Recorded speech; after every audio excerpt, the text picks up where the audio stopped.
Salut Philippe. Salut Régis. Comment tu vas? Ça va et toi? Bah, on dirait que c'est à ton tour de nous faire un tour. C'est mon tour, c'est le troisième vendredi de Ouais, septembre. le deuxième tour et de je vais faire septembre. un tour T'as que pas- m'a montré un ami il y a au moins 10-15 ans, je ne sais plus exactement, mais au moins 10 ans. Et puis ça. Et Jérémy. Ah, Jérémy. Alors bonjour, Jérémy. peut-être même qu'il ne se souvient plus qu'il m'a montré ce tour-là. Mais voilà. Alors c'est un tour qui est un tour de cartes évidemment, 52 cartes, qui est basé sur les mélanges. Par exemple ça, Oui, ça c'est un mélange qu'on connaît. très déjà. classique, le mélange hindou. Mélange hindou, ouais. Alors évidemment, c'est pas le mélange qu'on utilise le plus par chez nous. Et ce que je vais te montrer maintenant, c'est un mélange qu'on utilise encore moins. C'est le mélange qui s'appelle le mélange chinois, c'est-à-dire où on prend des cartes comme ça et on mélange vraiment dans tous les sens. On imbrique les cartes comme ça, tac, tac, tac, ce qui fait qu'il y a des cartes dans un sens, puis des cartes dans l'autre, et quand on imbrique, on termine de bien imbriquer comme ça, tac, tac, tac. Ben à la fin, il y a des cartes vraiment dans tous les sens, à l'envers, à l'endroit, dans tous les sens. Ok.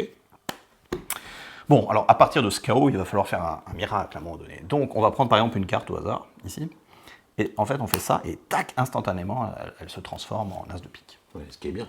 Ce qui est pas mal un as. Ce qui est bien. Alors on peut maintenant chercher un deuxième as. Alors pour ce faire, je vais couper une fois, deux fois, comme ça. Bon, et tu vois, les cartes changent forcément, mais je vais faire sans regarder. C'est-à-dire je vais regarder un peu là, comme Ouais. ça, puis je coupe une fois, deux fois, et à la troisième fois, théoriquement, il y aura un as là. Oui. Ah, deuxième as. Bref. Pas mal. Pour le troisième, on va utiliser l'élégance particulière. Oh, c'est particulier. Comme dirait Tamarise, on fait comme ça, et tchac.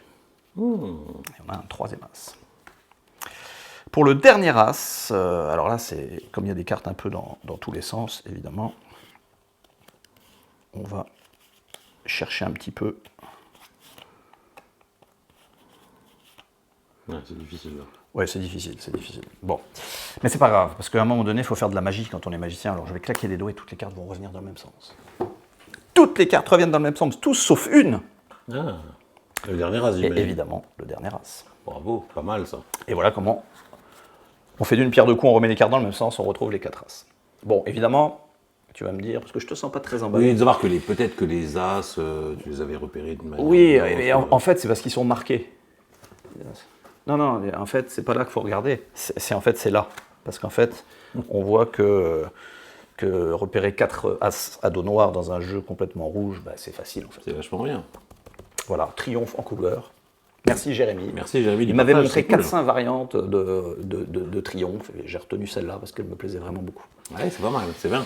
Voilà. Bravo. Et ben à la semaine prochaine. À la semaine prochaine. Salut. Salut.